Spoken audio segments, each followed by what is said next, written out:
Israel-Gaza Iran War News Live Update. Fighting in North Gaza continues for third day, displacing thousands. Saturday saw explosions, airstrikes, and shooting in northern Gaza, the third day of an Israeli military offensive that has displaced tens of thousands of Palestinians and worsened unbearable living conditions. An AFP correspondent observed explosions in Shujaiya, near Gaza City, and a local reported bodies on the streets. Hamas and Islamic Jihad's armed branches reported combat with Israeli forces. Israel's military reported a large number of militant deaths in Shujaiya fighting above and below the ground. It found weaponry, drones, observation posts, a long-range rocket launcher, and subterranean shafts and killed dozens of terrorists. The military confirmed 2 soldiers killed and 2 critically wounded in northern Gaza battle on Saturday. Fighting has resumed months after Israel shattered Hamas' northern leadership structure. After almost 9 months, Israeli Prime Minister Benjamin Netanyahu declared the intense phase of the conflict over last Sunday, but experts expect it to last longer. The Gaza battle has raised tensions on Israel's northern border with Lebanon, prompting Iran to threaten obliterating war if Israel struck Lebanon on Saturday.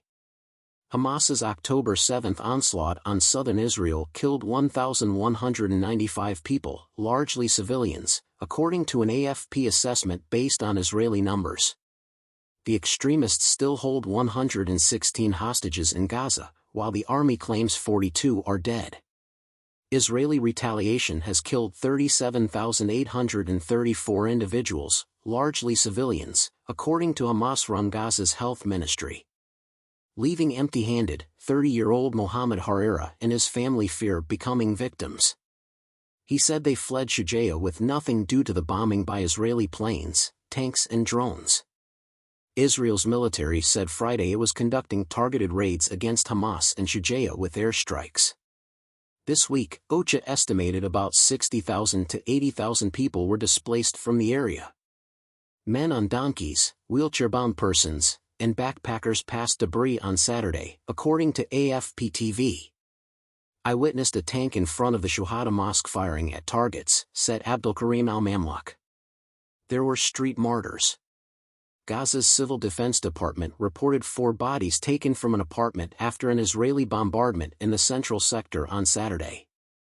In Rafah, witnesses reported dead and wounded after a new Israeli incursion. The medical center in Al-Maghazi, central Gaza, was severely damaged by a neighboring house bombing, according to Director Tariq Kandil. Friday's UN report cited Gaza's health ministry as saying about 70% of health infrastructure has been destroyed. No restrooms. Louise Waitridge, a UN spokeswoman, said she returned to central Gaza via video link after 4 weeks away. "It's really unbearable," she remarked. "There's no water there, there's no sanitation, there's no food, and people are returning to empty shells of structures."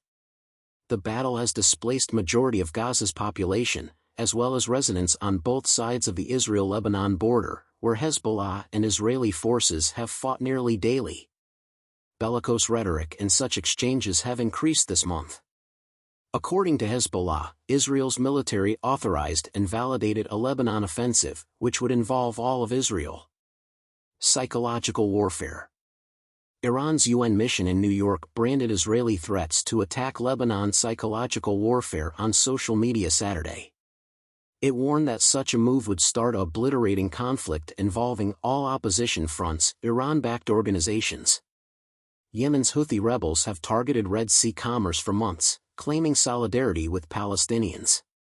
The Hut has claimed a direct hit on a tanker Friday, but a Royal Navy Maritime Security Agency found no damage.